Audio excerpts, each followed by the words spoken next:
First off, thanks for everybody coming today. I know there's a lot of things going on in the Indiana sports world these days, but I appreciate you guys coming out. A lot of excitement, in a lot of different areas. We got so many good things going on in the Indiana sports world, but I'd be remiss if I don't first talk about Nancy Leonard. I don't think any of us would be sitting here right now in this where we're at today without Nancy and Slick and what the Leonard family meant to the Pacers and to the state of Indiana and sports here and our community in general. And our thoughts and prayers go out to that family, first class. They're like the king and queen of Indiana basketball. So, and she meant a lot to this organization, to our team, to our players, to the fans, obviously, and as did her husband. So, thoughts and prayers to the family of the Leonards. Like I mentioned before, so many good things going on with Indiana sports. The Colts, the Fever, IU football. Sorry, Kevin, about the Irish football right now, but that's plenty of time. But really excited about what's going on in the sporting world around us, because I've been in communities before where there's a lot of competition between team and team. And I feel like there's an authentic and genuine support amongst all the athletes, all the organizations pulling for each other. We felt it last year during the playoffs. Hopefully the Colts, the Fever obviously are feeling it from our players and our team and our organization. Just a lot of great things going on. I know it benefits everybody in this room to have so many good teams having success right now. So I wanted to touch base on all of those. And I don't know if, Ted, if you want to add anything to that, but if not, we're glad to open up some questions about the team. Chad, where is Tyrese right now in terms of his rehabilitation? Our medical staff would tell you he's right on pace where he should be. I think he's 8 or 12 weeks removed from surgery. We were just talking about this yesterday, but he's right on pace where he needs to be. He's obviously, you've seen him walking around without the boot. He's going through the typical rehab procedure with an Achilles, which can be kind of monotonous and tedious, but it's part of the long-term, growth of getting yourself back healthy. But he's doing great, and I know he wishes he was getting ready to play for practice on Tuesday, but mentally, I think he's in a good place, and physically is as well. Chad, we hear the word gap year a lot now thrown around for you guys without Tyrese. Miles is gone. How would you define success in a season like this, where it'll be a little different than last year, but you still win what you have? Well, the first part of your question wasn't asked to me last year, but I remember everybody asking me what would define success this year coming off an Eastern Conference Finals run. I think I would answer it the same way as I did last year. I think we approach everything with our organization, with Coach Carlisle, with Kevin, maximizing every day. Approaching every day, how can we be a little bit better today, and not thinking about the end result as much as we are thinking about improving ourselves and developing ourselves, our players, our staff, our team, every single day. And wherever that takes us is where it takes us. We saw where it took us last year, and I think your ceiling is defined by how consistent you are with what you do every day. And we want to be consistent with our approach, with our players, with their work, with our team, with their preparation, with our staff. But, we hear people talk about this being a gap year. I don't think that's ever been what we've been about. With Mr. Simon as our owner, it's always been about trying to compete and trying to win. Now, some years are going to be more challenging than others. Obviously we're down Tyrese, so that will make some challenges, but we're not looking at this as a year to just try and get through. I mean, we'd never wish away a season. We got so many opportunities for some players on our team that weren't there before, that we're excited to see what they can do. And I think this team has shown that they come together when people kind of doubt them. And I think they feel and they sense and they hear the doubt about this season for us. And we're still going to have a lot of the same identity. We still have a lot of the same core pieces on this team.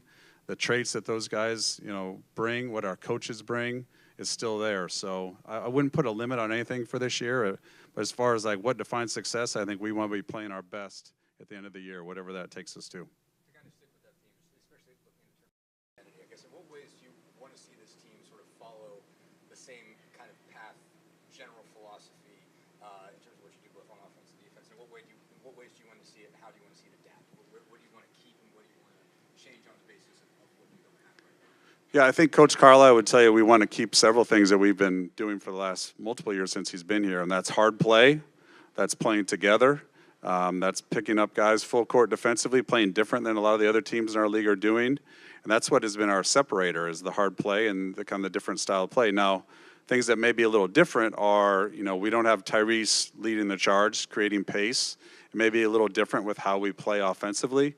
We'll probably be a little more physical. Maybe we might be a little better defensively.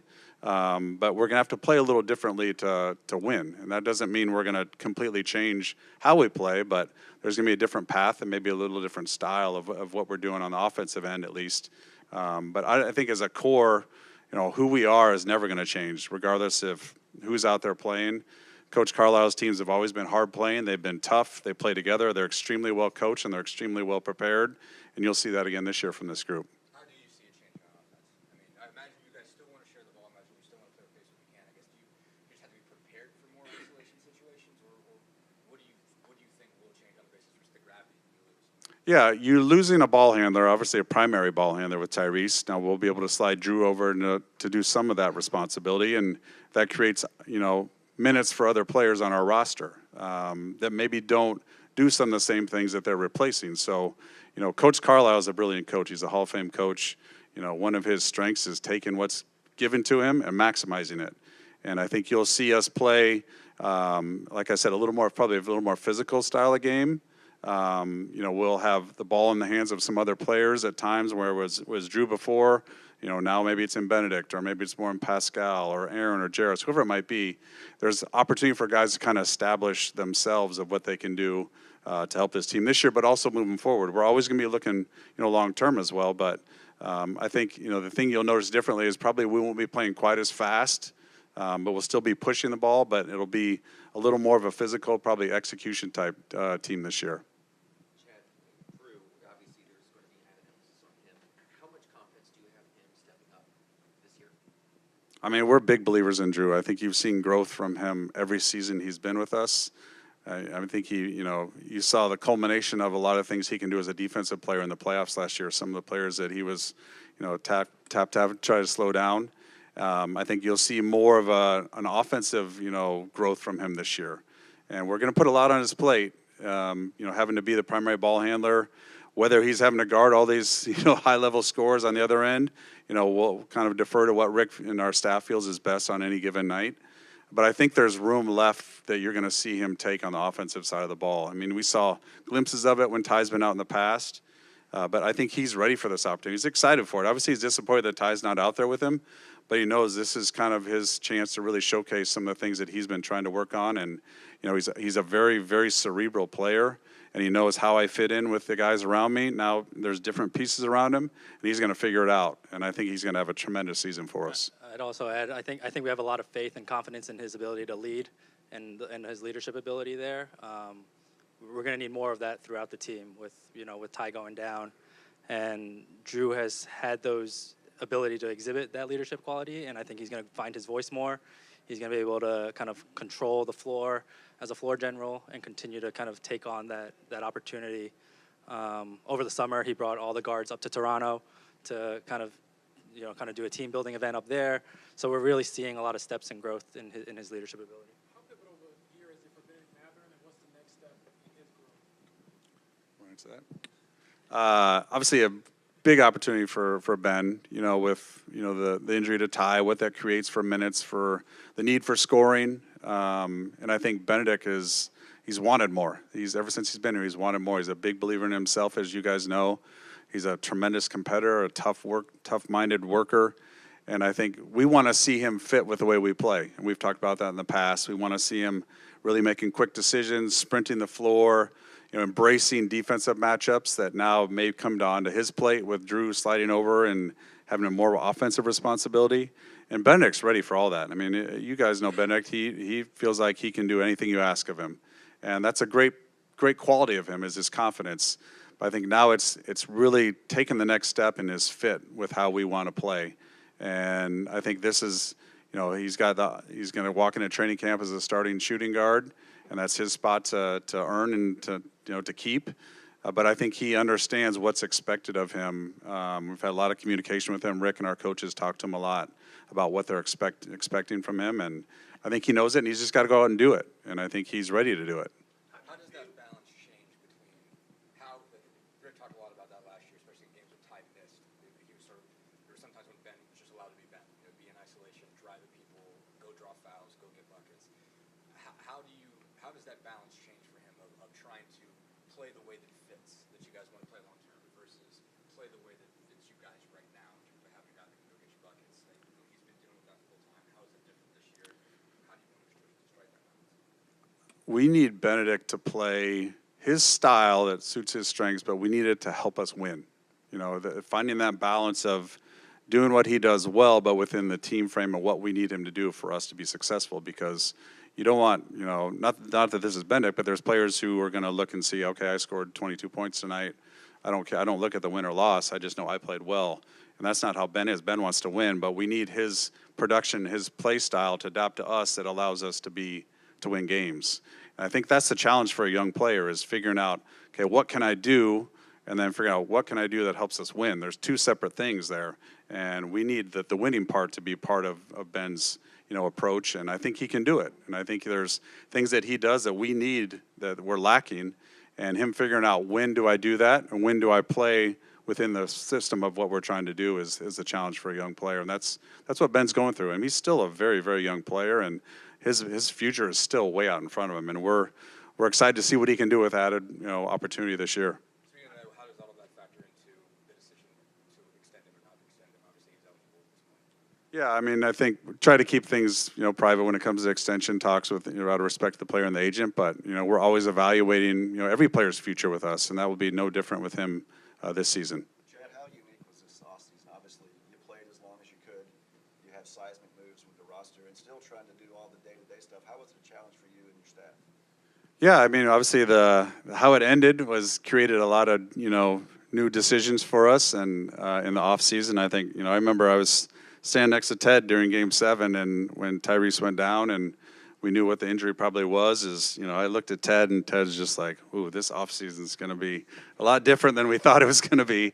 But that's part of the business, you know. It's part of the challenge of building a team and maximizing, you know, what you have. And I think this off season was a little shorter, but it was also, you know, exciting for us to try and find a way to how can we take this team, given what we know in front of us, how can we prepare ourselves to take a step and build this year, and then continue to grow off of that when Tyrese does return. So, you know, as far as the off season, I think we'll always have the same focus. How can we make this team better and maximize where we're going to be long term? How do you view what you have in the setup and how different that's going to look?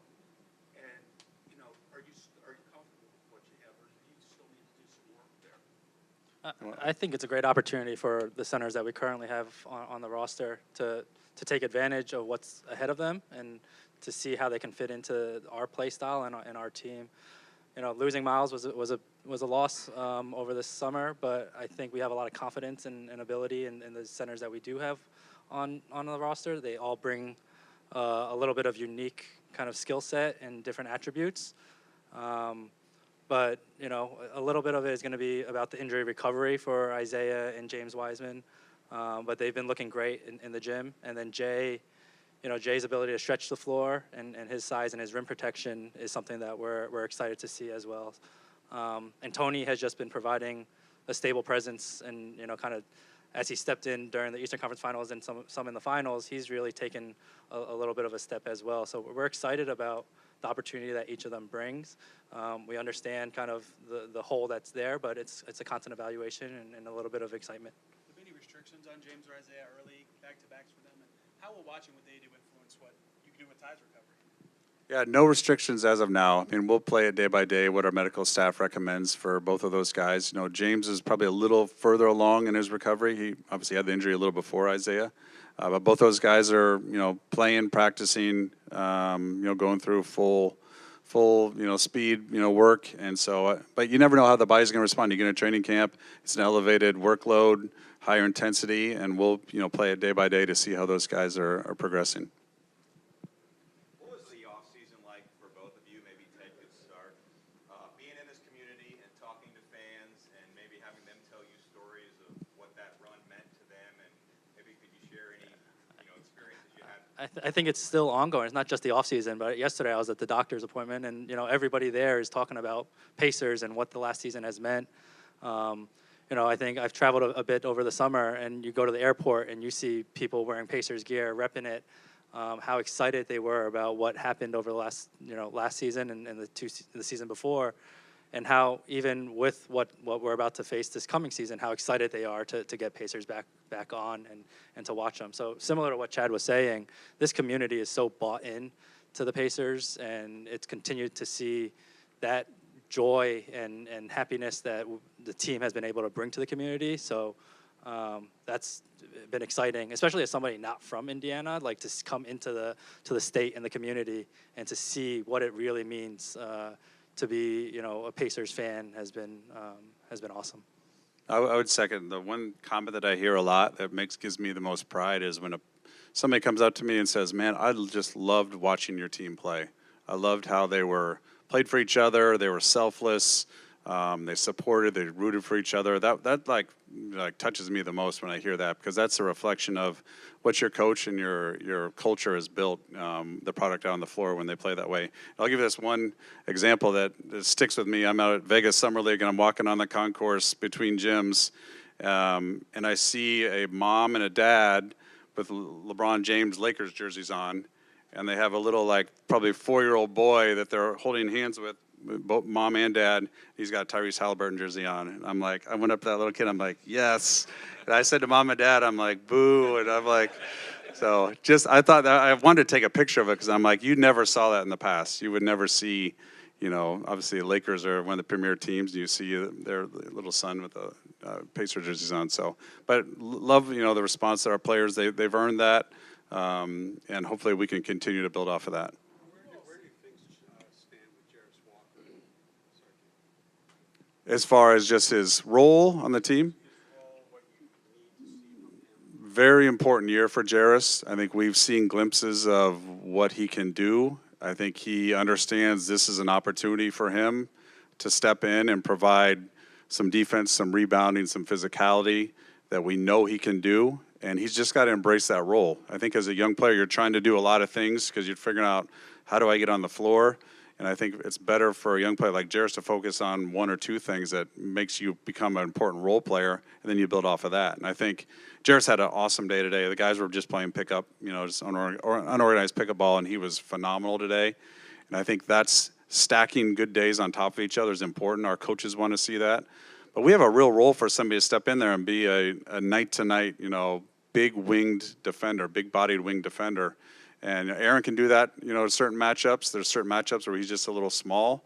And Jarris has the size and physicality to do that. And we need him to embrace that role. And this is opportunity for him to do it, and he's just got to show us. Chad, when you say that, it sounds like you're repeating what Pascal probably said to the guys when they had their own private pre-training camp, mini camp. How has Pascal maybe impressed you as a leader, especially embracing this team and whatever it takes to still be successful and winning and playing competitive basketball?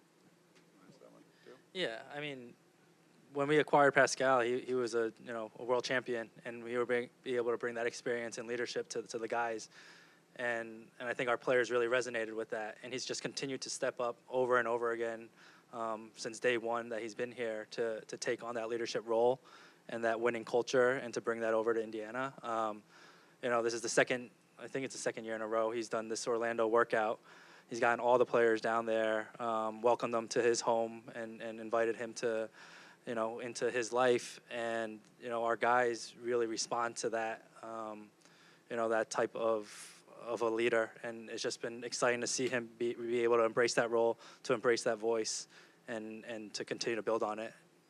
Do you think that resonates more because of his path? Like he wasn't the number one pick, almost right off the bat. Yeah, I think exactly. I think the G League. I think we talked to Jarris a lot about that, and Pascal has really taken him under his wing in terms of everybody's path in this league is different. Pascal was, a late first rounder who had to play in the G League, was G League MVP, kind of done a lot of different things throughout his career before he's turned into this multi-time All-Star, All-NBA player. And now that's where he's at, and he can use that to explain to others that even if you're not getting in the game right now, if you can play your role, if you can embrace this opportunity in front of you, your time will come. The talent's there. We know the talent's there with Jarris. It's how are you going to take advantage of the opportunity that's presented to you. I want to ask you guys about Jay and about Monte. Obviously, you guys just recently signed Monte Morris. What did you like about each of those guys? What made them good fits considering what they're doing? Well, I'd first say, Jay Huff is a player that we first saw in college, and he was a developing young big man in college. And then as he got into the G League, this is a couple years ago, we played in the G League playoffs against the Wizards team. and we all went over, traveled over to Washington to watch that game. And I remember thinking, like, he has really come along. He's really taken big steps. And so we continue to monitor him. And then when the knee came up for a stretch 5 this summer, you know, he was a name that our analytics staff is always targeted. And he was just a great fit for us. His age, his shooting, his IQ. And so we thought this is a good match for us. And, you know, him learning to play at the pace we need to play at will be an adjustment like it was for Pascal when we traded for him as well. So that's an adjustment that he's going to go through. But his shooting, his intelligence is a great fit for Coach Carlisle and his system. And then the second one, Monty Morris, unfortunately, has a calf strain issue that's going to keep him out for a couple of weeks. So he will not be in training camp with us while he's getting healthy. But Monty was a guy that, you know, we're looking for some guard depth, and we'll continue to look for some guard depth there. Chad, how do you kind of view the East? I mean, obviously a lot of injuries kind of played into maybe some of the marquee guys. How do you view the conference as a whole? You know, the East gets dumped on all the time by people, and I think it's unfair because I think there's a lot of great players, individual players. There's good teams. There's great coaches. There's places that are very tough to go in and win in their building. So I think, you know, you got some teams returning a lot of their core back, you know, from last season. They're going to be very good. You got some teams that, you know, made some moves on the off season that are going to really help their team. And I think it's going to be I think there's a couple teams at the top that are probably established themselves above us going into the season. But I think there's a mix of teams that are going to have some new pieces there, whether they fit or not. We'll see. And we have some continuity, which I think will benefit us. But it's going to be competitive. I think, you know, last year it was right down to the end of the season, you know, trying jockeying for position. I see that happening again this year. I think there's very few teams that aren't trying to win in the East this year. And I know some teams are, including us, are missing key players, but I still think the course of the NBA season, a book builds on a team, and you develop an identity, and you just become, you know, maybe a team that's better than people anticipated. And hopefully that's, you know, that's our case this year. I know you want to keep extension stuff private. Any talks with Aaron? Any hopes with something getting done there when it's possible in a week? Yeah, I'm not able to do anything yet, obviously, with Aaron, but obviously we value what he does as a player, but also, you know, who he is as a person. He's been a great fit with our team, and would love to keep him here. I want to go back to what you said about Monte. Obviously, you've got, I guess, him and Tony on non-guarantees. I know Jalen's also on a training camp deal. Especially if you're not going to have Monte for a couple of weeks, what's sort of the plan in terms of, you know, making sort of final decisions on the 15th guy? What are you guys going to be looking for there, especially having to consider one of those guys going to miss a lot of time? Yeah, I mean, I think the 15th roster spot is going to be a camp battle. I think, you know, listening to our coaches, having more ball handlers and more playmaking is important to them. As we talked about some of the centers, we're still dealing with a few injuries, so we're kind of balancing positionally, you know, where to keep our, you know, positionally just what our options are. You know, I think it's going to be an ongoing evaluation. You know, talent will step up, and maybe it'll be easy for us to make a decision. Maybe it'll be difficult to make a decision, but we value the 15th roster spot. It's going to be something that we'll likely fill. But is that going to be the 15th roster spot throughout the entire season either? We don't know, right? Like, we want to have optionality. We want to be able to be ability to strike when, you know, something is presenting it themselves. So we'll kind of see who we bring in the 15th spot. Tony will be here for training camp, and we'll kind of see if there's somebody else in the, you know, the guard position that would bring in. I know he's moving on, but Mike Weiner, what did he mean to this franchise? I mean, Mike was obviously, he and Rick were together for a long time. First off, first-class human being, him and his family. Got to be close with him and his family while he was during his time here. Extremely well-prepared, bright coach. Brought a lot of energy every day to the gym. And, you know, he did a lot of great things for this team, and, you know, wish him the best moving forward.